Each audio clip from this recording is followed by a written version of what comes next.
নমস্কার বন্ধুরা, কেমন আছেন সবাই? আশা করি ভালো আছে। সৈনিস লাইফস্টাইলে আর একবার তোমাদের স্বাগত। আজ অনেক দিন পরই তোমাদের সাথে আমি ব্লগ শেয়ার করছি, কেননা তোমরা আমার ড্রয়িং ভিডিওই বেশি ভালোবাসা দাও, তাই তোমাদের সাথে আমি ড্রয়িংয়ের ভিডিওই বেশি শেয়ার করি। দেখো, কাল ছিল গণেশ চতুর্থী, সিদ্ধিদাতা গণেশের পুজো, তাই আমি চলে গিয়েছিলাম আমাদের বাড়িতে। কেননা শ্বশুরবাড়িতে আমার পুজো হয় না, আমার বাবার বাড়িতেই পুজোটা হয়।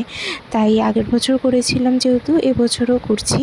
তো দেখো, এখানে আমি আগে ফলগুলো সাজিয়ে, মিষ্টিগুলো সাজিয়ে নিচ্ছিলাম। তারপর ঠাকুরের বাতিটা জ্বালিয়ে দিয়ে ঠাকুরকে আগেই সাজিয়ে নিচ্ছিলাম। সেই ভিডিওর ক্লিপ তোমাদের সাথে নেওয়া হয়নি, তাই এক এক করে বাতি আর প্রদীপটা জ্বালিয়ে দিলাম। তারপরে দেখো, এখানে আমার পুজোও হয়ে গেছে। পুজোর সময় আমি কোনো ক্যামেরা অন করিনি, কারণ সেটা আমার পার্সোনাল একটা মনে হয় যে পুজোর সময় এরকম ক্যামেরা অন না করাই ভালো। পুজো আরতি হয়ে গেছে, হয়ে যাওয়ার পর আপনাদের সাথে আমি ফটোটা শেয়ার করলাম। কেমন লাগলো? ভালো লাগলে চ্যানেলটা লাইক অ্যান্ড সাবস্ক্রাইব করে দেবেন। Thank you for watching.